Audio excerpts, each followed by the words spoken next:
اوم پرکاش، کہیں تم ہم سے دھوکہ تو نہیں کر رہے؟ لیکن قبل اس کے کہ وہ کوئی جواب دیتا، اچانک ہی نہ جانے کہاں کہاں سے عجیب عجیب سی بلائیں نکلنے لگیں، اور ان بلاؤں کے ہاتھ، منہ اور پیروں سے تازہ تازہ سرخ خون ٹپک رہا تھا۔ اب جو میں نے دائیں بائیں نظریں دوڑائیں تو وہاں پر موجود پھول، پودے، پیڑ سرخ تھے اور ان سے خون بہہ رہا تھا، لیکن حیران کن بات یہ تھی کہ وہ خون زمین پر گرتے ہی پر اسرار طور پر غائب ہو جاتا۔ ان بلاؤں نے چاروں طرف سے ہم لوگوں کو گھیر لیا اور تیزی سے ہماری طرف بڑھنے لگیں۔ ان بلاؤں کی کری چیخیں پورے جنگل میں گونج رہی تھیں۔ پھر سب سے پہلے اوم پرکاش ہی ان لوگوں کے ہاتھوں میں آیا۔ جیسے ہی اوم پرکاش ان لوگوں کے ہاتھوں میں آیا، صرف 1 منٹ کے اندر اندر انہوں نے اسے جگہ جگہ سے نوچ کھسوٹ کر رکھ دیا۔ چند لمحوں بعد ہی اوم پرکاش کا ہڈیوں کا پنجر زمین پر پڑا تھا۔ مجھے اپنا حشر بھی اوم پرکاش جیسا ہوتا نظر آ رہا تھا۔ میں نے پلٹ کر وکرم کو دیکھا تو میرے رہے سہے اوسان بھی خطا ہو گئے۔ وہ بھی نہ جانے کہاں غائب ہو گیا تھا۔ میں نے بھی بھاگنے کے ارادے سے ایک طرف قدم بڑھائے اور ان بلاؤں کو دھکا دیتا ہوا ایک طرف بھاگنے کی کوشش کی، مگر دوسرے ہی لمحے ایسے جھماکے ہونے لگے جیسے کہ بجلی چمکنے لگی ہو، اور ساتھ ہی ان بلاؤں کی لرزہ خیز اور بھیانک چیخیں گونجنے لگیں۔ دراصل جس بلا نے مجھے گردن سے پکڑنے کی کوشش کی تھی، اس کا ہاتھ سیدھی میری گردن پر موجود اس دھاگے پر پڑا تھا جس کو بزرگ نے بطور تحفہ مجھے دیا تھا۔ دوسرے لمحے وہ بلا سیال مادے کی صورت میں بہہ گئی، مگر وہ مادہ بھی اگلے لمحے غائب ہو گیا۔ باقی تمام تر بلائیں بھی غائب ہو گئیں۔ پورا جنگل ویران پڑا تھا۔ میری سمجھ میں نہیں آ رہا تھا کہ کس سمت جاؤں۔ اب آہستہ آہستہ پورا جنگل تاریکی میں ڈوبتا جا رہا تھا۔ میں اندھیرے میں بھی ٹٹول ٹٹول کر قدم بڑھا رہا تھا۔ اچانک ہی مجھے کسی چیز کی ٹھوکر لگی اور میں منہ کے بل زمین پر آ گرا۔ اس سے قبل کہ میں زمین سے اٹھتا، میں نے اچانک کسی چیز کو اپنے جسم پر محسوس کیا۔ میں نے تیزی سے کروٹ بدلی، مگر مجھے محسوس ہو رہا تھا کہ کوئی جانور یا کوئی زہریلا سانپ میرے جسم کے گرد بل کس رہا ہے۔ میں نے ہاتھ بڑھا کر اندازہ کرنے کی کوشش کی تو مجھے اندازہ ہو گیا کہ کسی آدم خور درخت کی ٹہنیاں تھیں جو کہ تیزی سے میرے جسم کے گرد بل ڈالنے میں مصروف تھیں۔ اب ان کی سختی مجھے میری ہڈیوں میں اترتی محسوس ہو رہی تھی۔ آہستہ آہستہ میرے پورے جسم پر ان ٹہنیوں کا جال بن گیا تھا۔ ان کی سختی آہستہ آہستہ میری برداشت سے باہر ہوتی جا رہی تھی۔ اچانک ہی اس آدم خور درخت نے اپنے بل کھولنا شروع کر دیے اور میں کرولنگ کرنے کے انداز میں کئی فٹ دور تک نکل آیا۔ ایک تو تاریکی اتنی تھی کہ ہاتھ کو ہاتھ سجائی نہیں دے رہا تھا، اور اب کسی چیز کا سہارا لیتے ہوئے مجھے خوف محسوس ہو رہا تھا۔ میں ایک بار پھر ہمت کر کے اٹھا اور آگے بڑھنے لگا، لیکن قبل اس کے کہ میں مزید آگے بڑھتا، میں نے دور سے ایک آگ کے گولے کو اپنی طرف آتے دیکھا۔ وہ صرف پلک جھپکنے کی دیر میں مجھ تک پہنچ گیا۔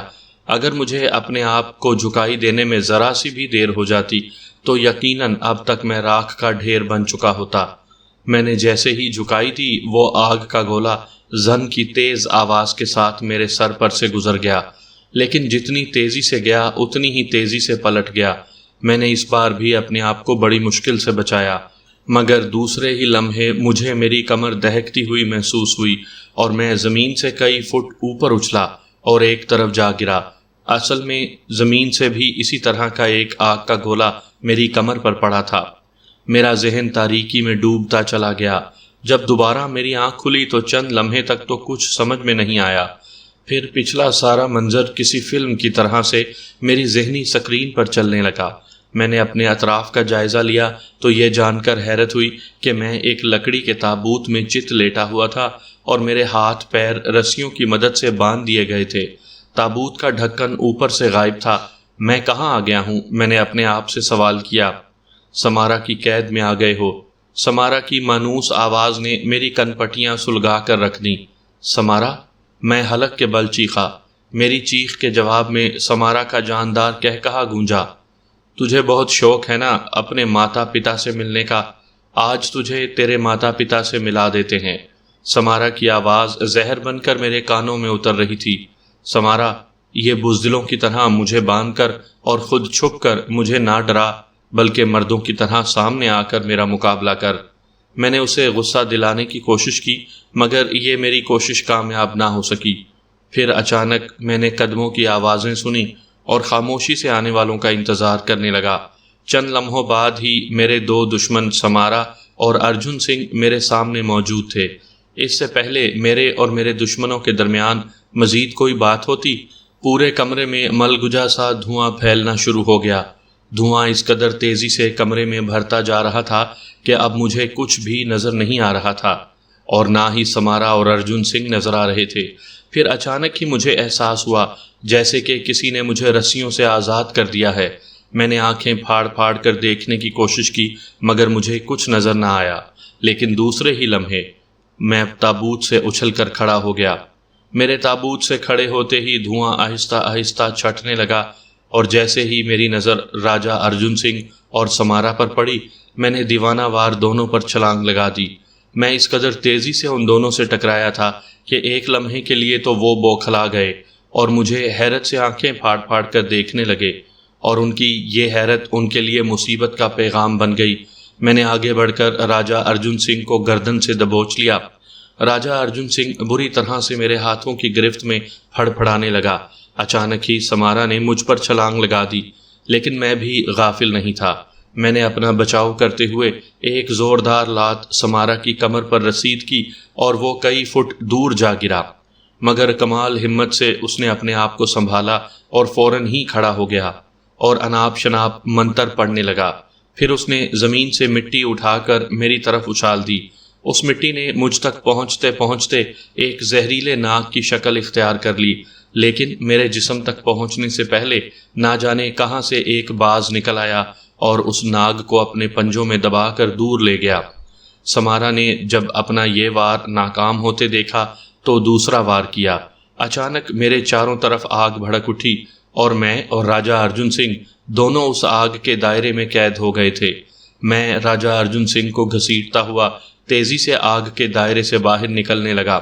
میرا دایاں ہاتھ جیسے ہی آگ کے شعلوں سے ٹکرایا، آگ یکلخت غائب ہو گئی۔ سمارا دیکھا ایک مسلمان کی طاقت کو، دیکھ لے تجھ جیسے 20 کافروں پر یہ ایک شیر جیسا مسلمان بھاری پڑ گیا۔ اگر تیری کوئی اور حسرت ابھی ہے تو نکال لے۔ شہریار احمد، ابھی تو نے سمارا کی طاقت دیکھی ہی کہاں ہے؟ سمارا، میں حلق کے بل چیخا، لیکن دوسرے ہی لمحے سمارا کے گرد کا ایک غبار پھیلتا چلا گیا اور جب چھٹا تو سمارا غائب ہو چکا تھا۔ ارجن سنگھ میرے مضبوط ہاتھوں کی گرفت سے شاید بے ہوش ہو گیا تھا۔ میں نے آگے بڑھ کر اس کی نبض ٹٹولی تو وہ زندہ تھا۔ میں نے رسی کی مدد سے اس کے ہاتھ پیروں کو باندھ کر اسی تابوت میں لٹا دیا جس میں تھوڑی دیر پہلے میں قید تھا۔ میں آگے بڑھ کر تابوت میں لگی کوئی کیل تلاش کرنے لگا۔ چند منٹ کی تلاش کے بعد ہی ایک کیل تابوت سے برآمد کرنے میں کامیاب ہو گیا۔ میں نے دائیں ہاتھ میں کیل تھام کر بائیں ہاتھ سے اس کا جبڑا بھینچا اور اس کی زبان باہر نکال کر بڑی بے دردی سے وہ 6 انچ لمبی کیل اس کی زبان کے آر پار کر دی۔ وہ بلبلاتا ہوا ہوش میں آ گیا۔ میں اسے اس انداز میں باندھ کر تیزی سے اس عمارت کے دوسرے حصوں کو تلاش کرنے لگا۔ پھر ایک کمرے میں داخل ہوتے ہی مجھے تہہ خانے کا راستہ نظر آ گیا۔ میں تیزی سے اس تہہ خانے میں اترنے لگا۔ نیچے اترتے ہی میرا دل اچھل کر حلق میں آ گیا۔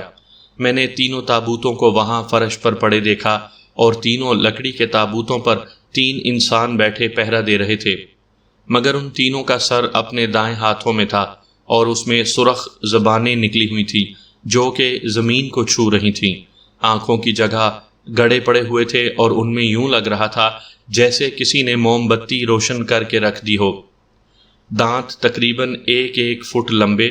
مجھے ان تینوں کو دیکھ کر وحشت ہونے لگی۔ میں واپس پلٹا مگر میرے پیچھے دروازہ بند ہو چکا تھا۔ مجھے دیکھ کر وہ تینوں بلائیں تابوت پر سے کھڑی ہو گئیں۔ ان کے سر خود بخود اچھل کر ان کی گردن سے جڑ گئے۔ وہ تینوں ایک دم سے میری طرف بڑھیں۔ میں تیزی سے ایک طرف ہٹ گیا اور وہ تینوں اکٹھے ہی اپنی جھونک میں آگے بڑھتی چلی گئیں۔ مجھ میں اتنی ہمت نہیں تھی کہ میں ان کا مقابلہ کرتا۔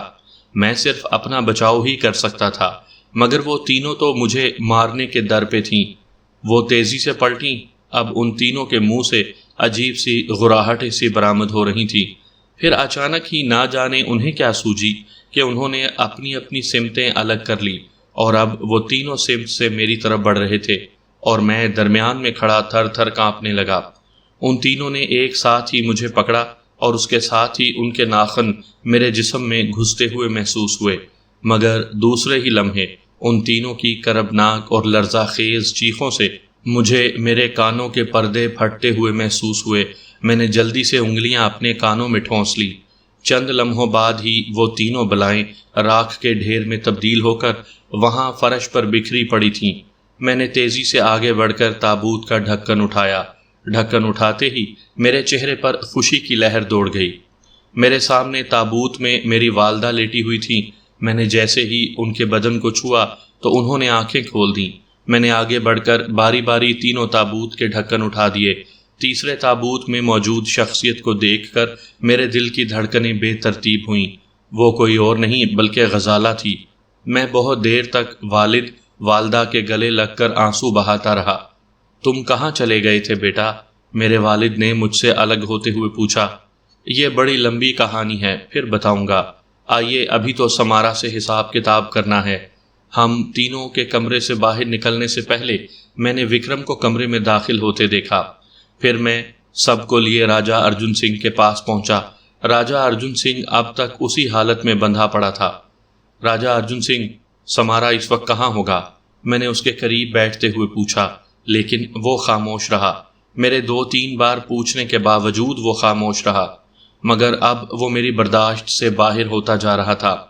میں نے کھڑے ہو کر اپنا پیر راجہ ارجن سنگھ کی گردن پر رکھ دیا اور دوسرے ہی لمحے اس کی زبان میں گڑی ہوئی کیل باہر نکال لی۔ کیل کے نکالتے ہی میں نے اپنے پیروں پر مزید دباؤ بڑھا دیا۔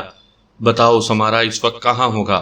میں نے جنونی انداز میں اسے گریبان سے پکڑ کر کھڑا کر دیا، لیکن دوسرے ہی لمحے اس کی کربناک چیخ نے مجھے چونکا دیا۔ لکڑی کے دستے والا خنجر دستے تک اس کی پسلیوں میں اتر گیا۔ میں نے تیزی سے پلٹ کر دیکھا۔ دوسرے لمحے مجھ پر حیرتوں کے پہاڑ ٹوٹ پڑے۔ میرے سامنے وہ پہاڑی حسینہ لاجونتی کھڑی بڑی محبت سے مجھے دیکھ رہی تھی۔ تم اور یہاں؟ میں نے حیران ہوتے ہوئے پوچھا۔ یہ تم وکرم سے پوچھو، اس نے کمرے میں داخل ہوتے ہوئے کہا۔ لیکن تم نے یہ خنجر اسے کیوں مارا؟ جو تمہارا دشمن وہ میرا دشمن۔ تم آہستہ آہستہ مار رہے تھے، میں نے ایک دفعہ ہی مار دیا۔ میں ایک بار پھر راجہ ارجن سنگھ کی طرف متوجہ ہو گیا۔ اس کی اکھڑی اکھڑی سانسیں اب بھی چل رہی تھیں۔ ارجن سنگھ، تمہارا آخری وقت آ گیا ہے۔ اب بھی بتا دو کہ سمارا اس وقت کہاں ہوگا؟ وہ وادی سحر میں۔ اس کے ساتھ ہی اس کی گردن ایک طرف کو ڈھلک گئی۔ وکرم، ہمیں ابھی اور اسی وقت وادی سحر روانہ ہونا ہے۔ جب ہم دونوں نکلنے لگے تو لاجونتی نے راستہ روک لیا۔ میں بھی تم لوگوں کے ساتھ جاؤں گی، اور ہم تینوں اکٹھے ہی وادی سحر کی طرف چل دیے۔ چند گھنٹے بعد ہی ہم وادی سحر میں پہنچ گئے۔ ہم نے جیسے ہی وادی سحر میں قدم رکھا، وہاں پر ایک ایک چیز چیخ چیخ کر ہماری آمد کا اعلان کرنے لگی۔ آقا سمارا، آقا سمارا ہوشیار، تمہارے دشمن وادی سحر میں داخل ہو گئے ہیں۔ ہم جہاں اور جس جگہ سے بھی گزر رہے تھے ایسی ہی آوازیں آ رہی تھیں، مگر ہم بے بس تھے۔ ان آوازوں کو ہم روک نہیں سکتے تھے۔ ابھی ہم ان آوازوں کے بارے میں ہی سوچ رہے تھے کہ اچانک سینکڑوں کی تعداد میں چمگادڑوں نے ہم پر حملہ کر دیا۔ چمگادڑوں کا یہ حملہ ہوتے ہی میرے منہ سے خود بخود آیت الکرسی کا ورد جاری ہو گیا۔ آیت الکرسی پڑھ کے میں نے چمگادڑوں کی طرف منہ کر کے پھونک مار دی۔ اگلے ہی لمحے چمگادڑوں کی راکھ زمین پر بکھرتی چلی گئی۔ وکرم نے اور میں نے تو اپنا بچاؤ کر لیا، مگر لاجونتی کے جسم پر اچھی خاصی خراشیں پڑ گئی تھیں۔ ابھی ہم اس حملے سے سنبھل بھی نہ پائے تھے کہ ہمارے چاروں طرف زمین شق ہونے لگی۔ زمین میں سے تقریباً 15 فٹ لمبے ہڈیوں کے ڈھانچے برآمد ہونے لگے۔ میں نے لاجونتی کا ہاتھ پکڑ کر تیزی سے اسے اپنی طرف گھسیٹ لیا۔ لاجونتی کو گھسیٹتے ہی مانوس عنبر و مشک کی تیز خوشبو کا جھونکا میرے اطراف میں پھیلتا چلا گیا۔ میرے محترم، آپ کہاں ہیں؟ آپ کو دیکھنے کے لیے میری آنکھیں ترس گئی ہیں، مگر دوسرے لمحے وہ خوشبو میرے گرد بہت ہلکی رہ گئی، اور پھر آہستہ آہستہ وہ سحرکار خوشبو بھی میرے اطراف سے غائب ہو گئی۔ مگر یہ کیا؟ میں تو سمارا کے محل کے بالکل سامنے موجود تھا۔ سمارا! میں نے وہاں کھڑے کھڑے سمارا کو للکارا۔ دوسرے ہی لمحے محل کی تمام روشنیاں جاگ اٹھیں اور پورا محل روشنیوں سے جگمگا اٹھا۔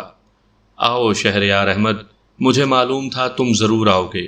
تم وادی سحر میں تو آؤ گے، مگر میری اجازت کے بغیر یہاں سے جا نہ سکو گے۔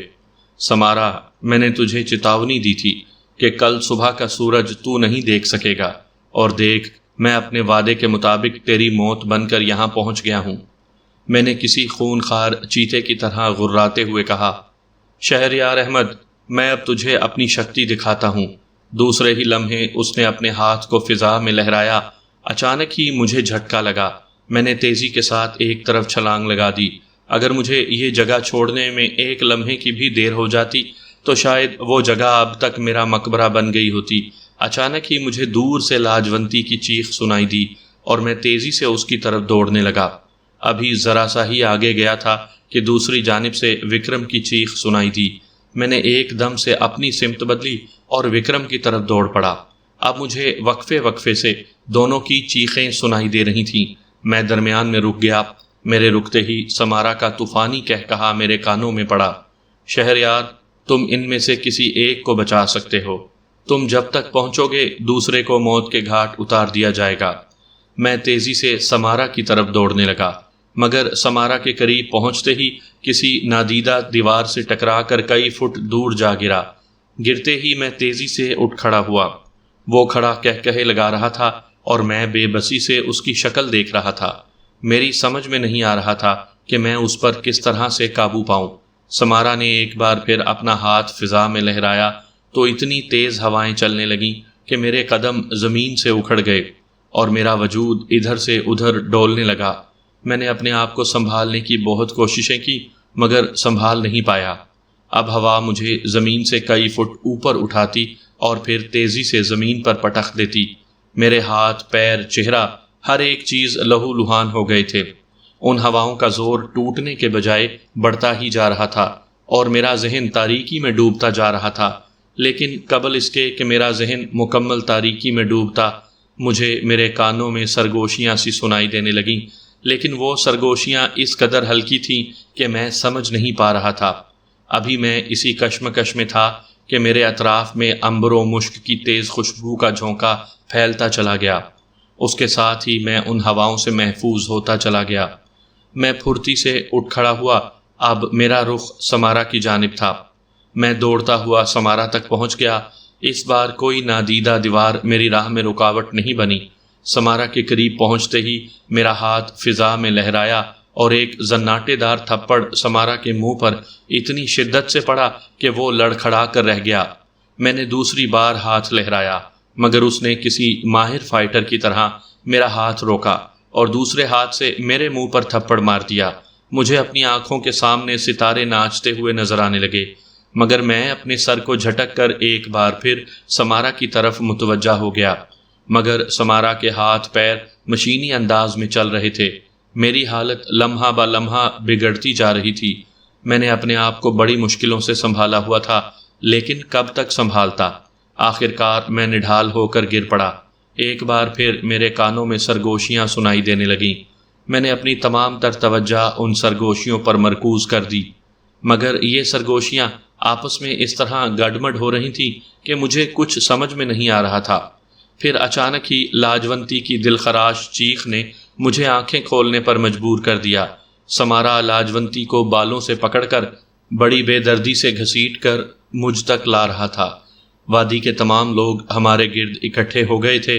سمارا نے لاجونتی کو میرے قریب لا کر پھینک دیا اور وہاں کھڑے ہو کر درندوں کی طرح سے کہکہے لگانے لگا، شہریار، اٹھو اٹھو۔ لاجونتی نے مجھے جھنجھوڑ کر جگایا، لیکن میں اپنی پوری کوشش کے باوجود نہ اٹھ سکا۔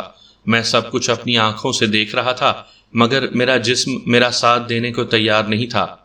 پھر نہ جانے اچانک ہی مجھے یوں لگا جیسے کہ کسی نے مجھے اٹھا کر کھڑا کر دیا ہو، اور میں خود حیران ہو کر اپنے آپ کو دیکھنے لگا۔ لاجونتی کی حیرت بھی دیدنی تھی۔ وہ آنکھیں پھاڑ پھاڑ کر مجھے دیکھ رہی تھی۔ میں آہستہ آہستہ قدم بڑھاتا ہوا سمارا کی طرف بڑھنے لگا۔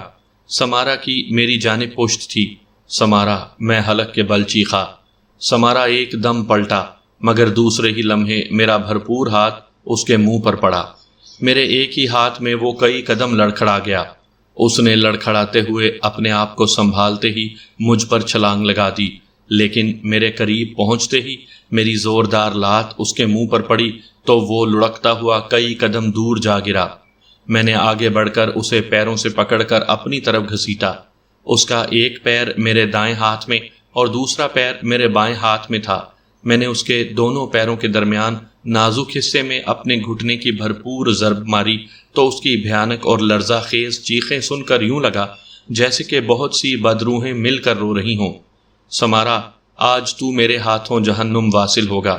میں نے ایک بار پھر آگے بڑھ کر اس کے دائیں ہاتھ کو اپنے ہاتھ میں لے کر اسے موڑ دیا اور اتنی شدت سے ضرب اس کے ہاتھ کے جوڑ پر ماری کہ وہ درد کی شدت سے بلبلا اٹھا۔